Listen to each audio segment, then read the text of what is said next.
시사 초점 전남 동부입니다. 시사 초점 전남 동부입니다. 진행을 맡은 윤영혁입니다. 겨울이 한창이어야 할 때 기록적인 폭우가 내리고 낮 기온은 초봄을 방불케 합니다. 오늘과 내일은 다시 비가 내리고 주말부터는 매서운 한파가 예상됩니다.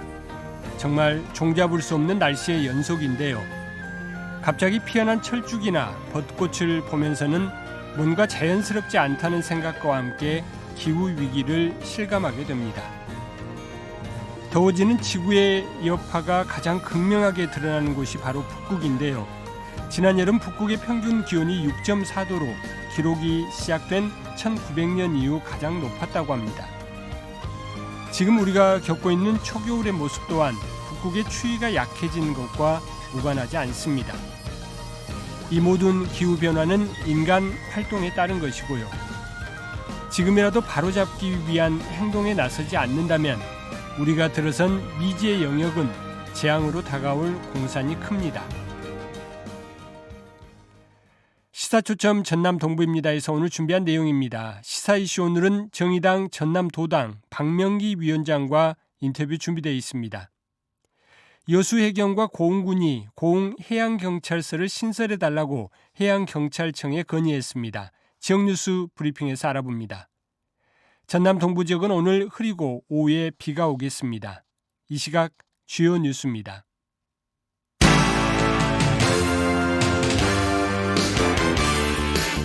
교육청 단위로는 최초로 도입한 전남 학생교육수당 관련 예산이 전남도의회 본회의를 통과함에 따라 전남도 교육청이 내년 3월부터 지역 22개 시군 초등학생 모두에게 전남 학생교육수당을 지급합니다. 이정식 고용노동부 장관이 여수산단에서 업체들과 간담회를 열고 화학산단에서는 단 한 번의 사고로도 엄청난 피해가 발생할 수 있다며 여수산단 대기업들에게 안전관리에 만전을 기해줄 것을 당부했습니다. 광양시의 65세 이상 어르신 시내버스 무료 탑승 사업이 시행 첫 달인 지난달 65세 이상 어르신의 이용 건수는 9만 3천여 건으로 한 달 만에 2.7배 증가하는 등 큰 호응을 얻고 있습니다. 포스코 광양제철소와 전남 드래곤즈가 연말맞이 감사 나눔 희망골 행사를 열고 광양시 사랑 나눔 복지재단에 쌀 20kg 222포대를 전달했습니다.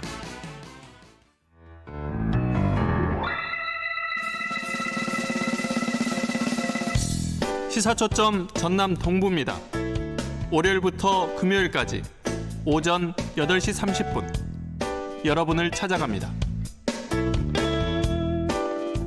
내년 총선을 앞두고 각 정당들 지역별 총선 공약 내세우고 있는데요. 정의당 전남도당이 초등학생과 청소년들을 위해 전남 지역 전역에 100원 버스 전면 시행을 촉구하고 나섰습니다. 시사 이슈 오늘은 정의당 총선 전략과 지역 공약 들어보겠습니다. 정의당 전남도당 박명기 위원장 전화 연결되어 있습니다. 위원장님 안녕하세요. 네, 안녕하세요. 정의당 전남도당 박명기입니다. 네, 고맙습니다. 이 총선 준비로 정의당도 바쁘실 것 같습니다. 네, 중앙당 차원에서 선거 연합신당 추진에 현재 집중하고 있습니다.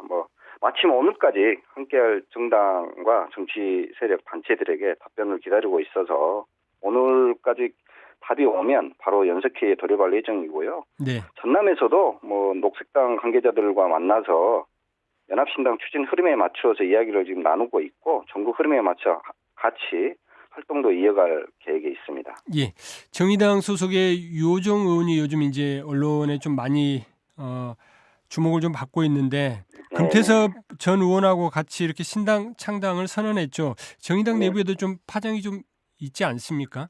예. 당대표인 김준우 비대위원장이 16일까지 유호정 의원에게 자진 탈당을 요구해놓고 답을 기다리고 있는 상태입니다.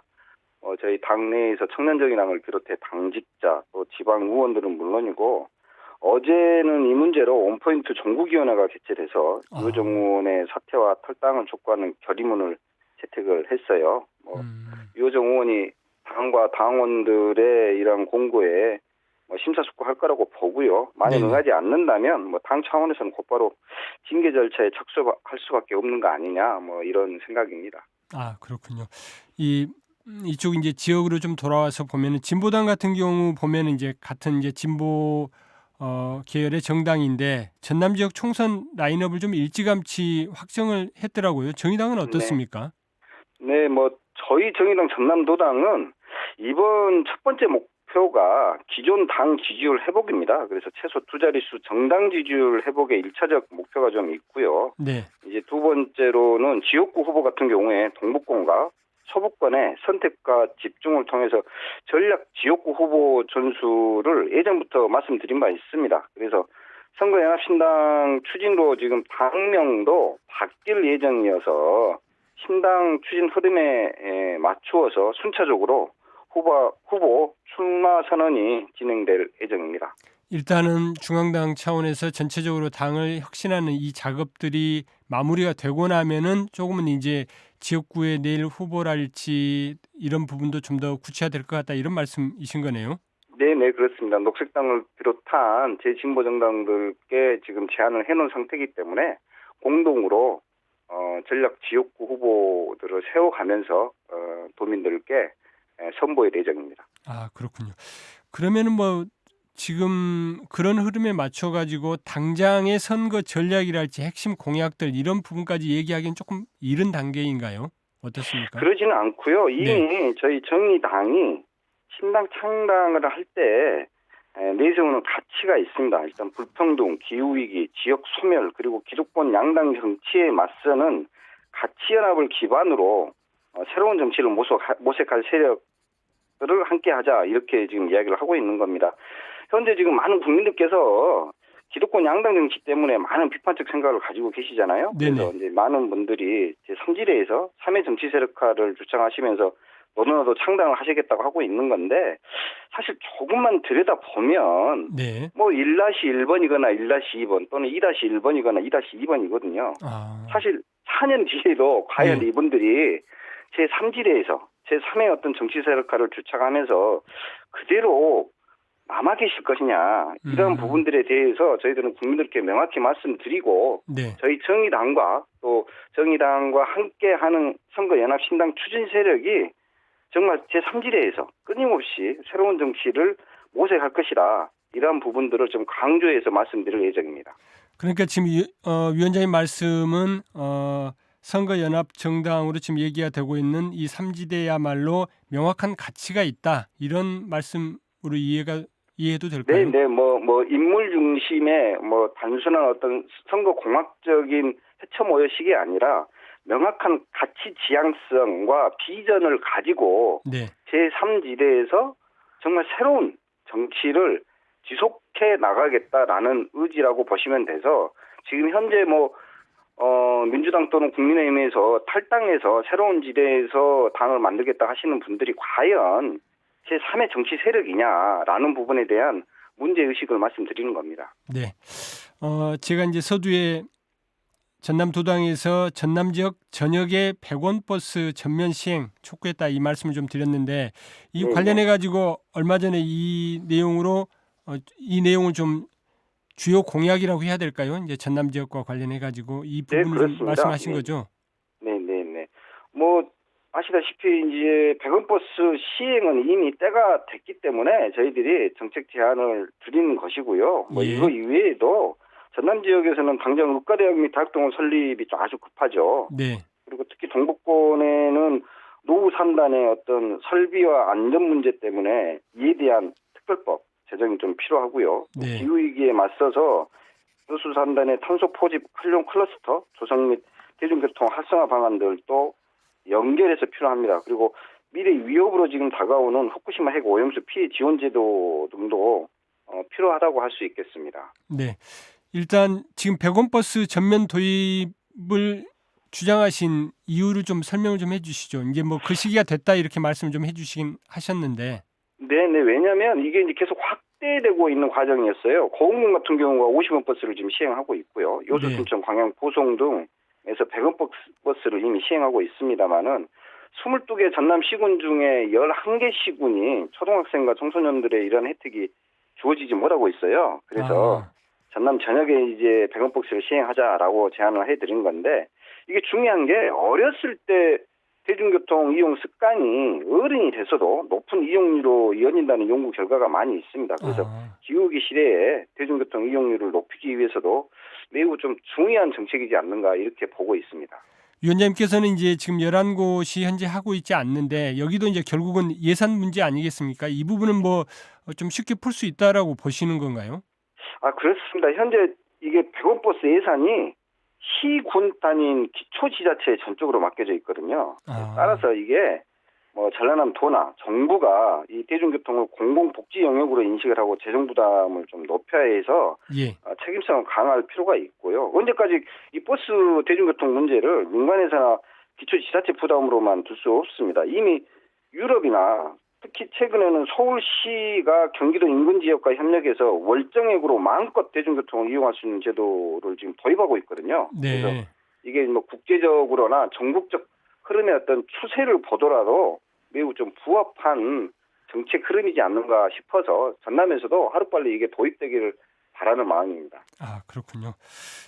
앞서 이제 전남 지역 국리부대 얘기를 잠깐 꺼내 주셨는데 얼마 전에 이제 민주당, 국민의힘, 진보당 그리고 정의당 이렇게 이제 4개 당의 전남 도당 차원에서 공동 건의문까지 좀 발표를 하신 거죠. 그만큼 이게 중대한 사안이다 이렇게 보고 계신 거고요.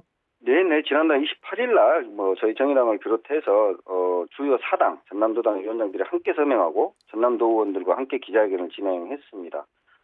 아시다시피 전남은 세종시를 제외하고 16개 광역시도 중에 유일하게 의과대학이 없잖아요. 네네. 그리고 또 각종 통계에서도 전남 지역의 열악한 우려 환경이 이미 드러나고 있어요. 그래서 내년 1월에 지금 정부의 의사 종수 확대 발표가 지금 예상되어지는데 이때 전남 지역 의과대학 신설 문제가 반드시 포함될 수 있도록 정치권은 물론이고 모든 도민들의 지금 역량을 모아야 할 때가 지금이지 않을까 이렇게 생각을 하고 있는 겁니다.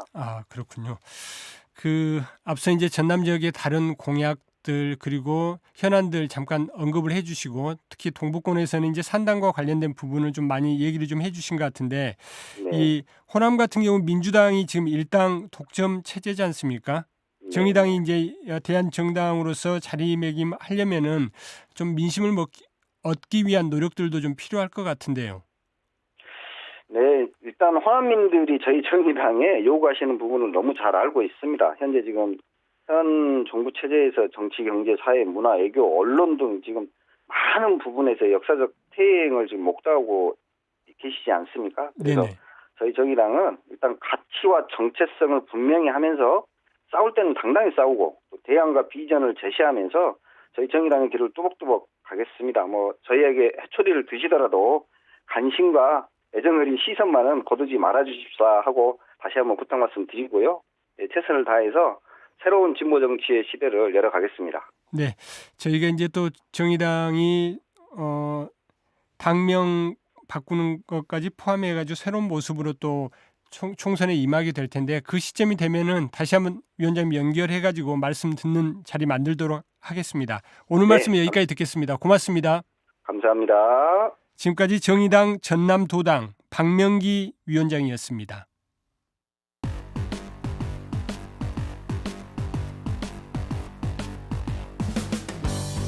여러분의 아침을 활기차게 열어드립니다.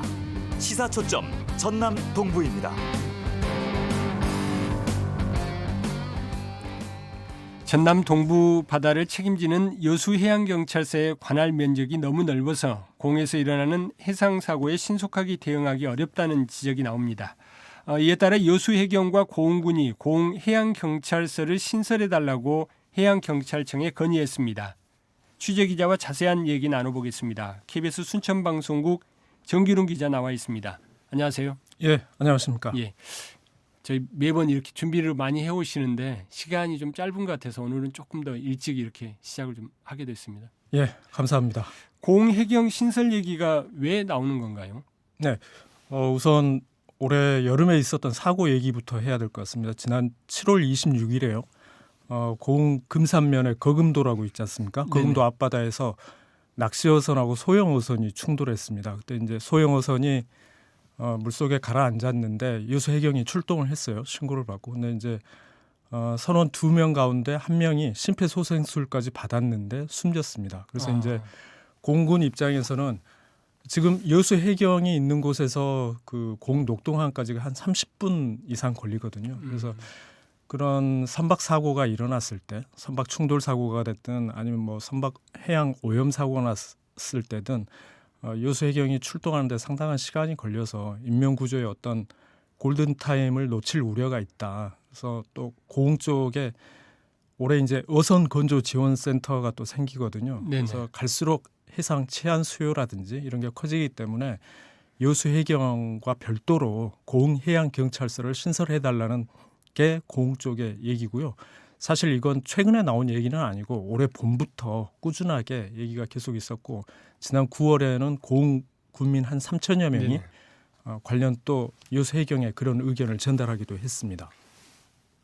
그 아까 이제 거금도 얘기를 하셨는데 녹동 파출소가 없습니까? 녹동 파출소가 있습니다. 지금 여수 해경 관할에 고흥 쪽에 파출소가 3군데가 있거든요. 녹동 파출소도 있고 나로도에도 파출소가 있고 또 점암에 또 파출소가 있습니다. 파출소가 3군데가 있는데 아무래도 이제 해경 파출소의 경우에는 인원이나 장비가 해경 본서에 비해서는 작겠죠. 또 선박도 그 해경 파출소에는 연안 구조정이라고 해서 10톤짜리 선박이 있고요. 우리가 흔히 이제 어떤 해상에서 실종 사고가 났을 때 경비정이 출동하지 않습니까? 그 네네. 경비정은 50톤 이상이고 또 속도도 상당히 빠른데 아무래도 해경 파출소에 있는 선박이나 그러니까 장비나 인원으로 봐서는 아무래도 해경 파출소 쪽은 조금 부족하다 이렇게 봐야 되겠죠. 지금 남해바다의 해양 치안이랄지 뭐 이런 각종 그 순환 사고랄지 이런 부분에 대응하는 해경이 어떻게 지금 있습니까? 여수 해경 같은 경우가 관할하는 지역이 여수하고 고흥입니까? 아닙니다. 훨씬 더 넓습니다. 지금 이제 일단 직제 체제로 보자면요. 육상 경찰에 경찰청이 있고 지방 경찰청이 있고 그다음에 이제 경찰서가 있지 않습니까? 네. 해양 경찰청은 인천에 해양 경찰청 본청이 있고 서해 지방 해양 경찰청이 목포에 있고 그 아래에 전북에 군산 해경, 부안 해경이 있고요.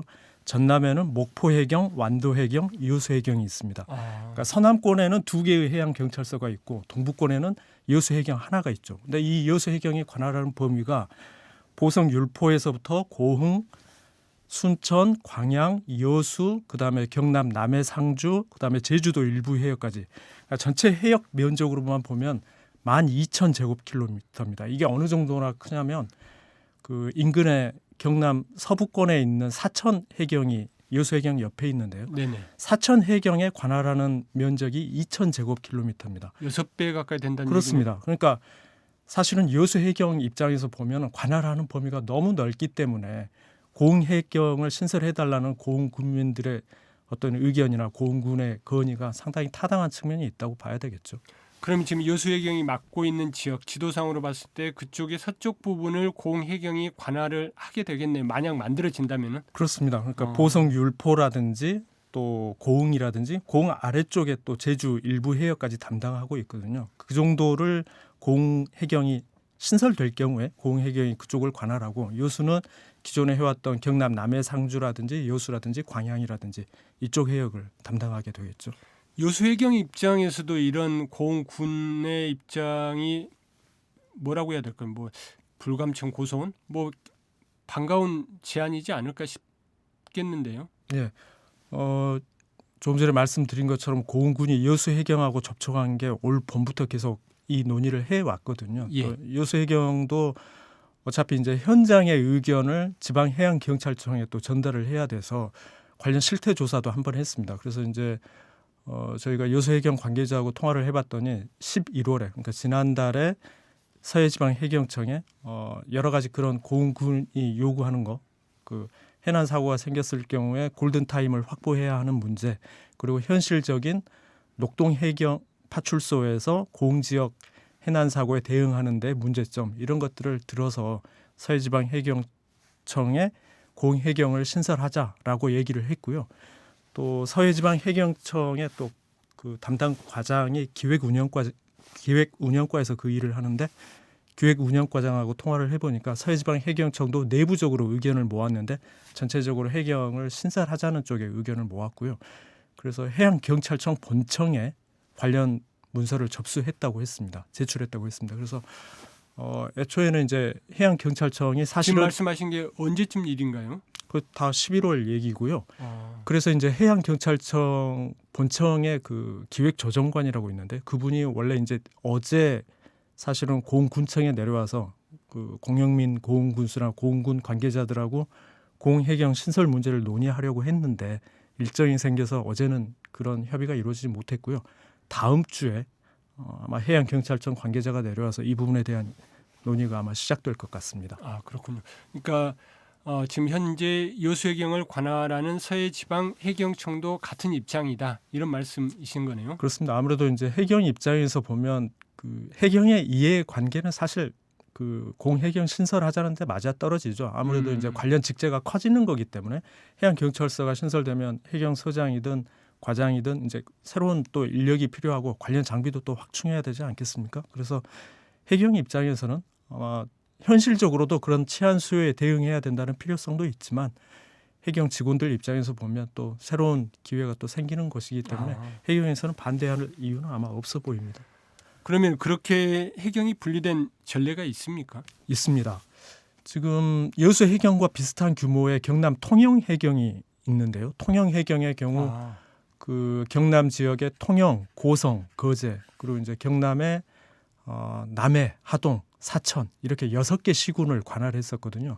근데 작년 4월 달에 2022년 4월에 통영 해경에서 사천 해경이 분리됐습니다. 그래서 통영은 통영, 거제, 고성 3개 시군을 관할하고 사천 해경이 남해, 하동, 사천 이렇게 3개 시군을 관할하는 걸로 지금 하고 있거든요.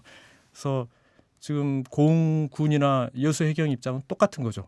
여수해경도 지금 여수해경은 7개 시군이라고 봐야 되거든요. 제주 일부 해역까지 포함하면.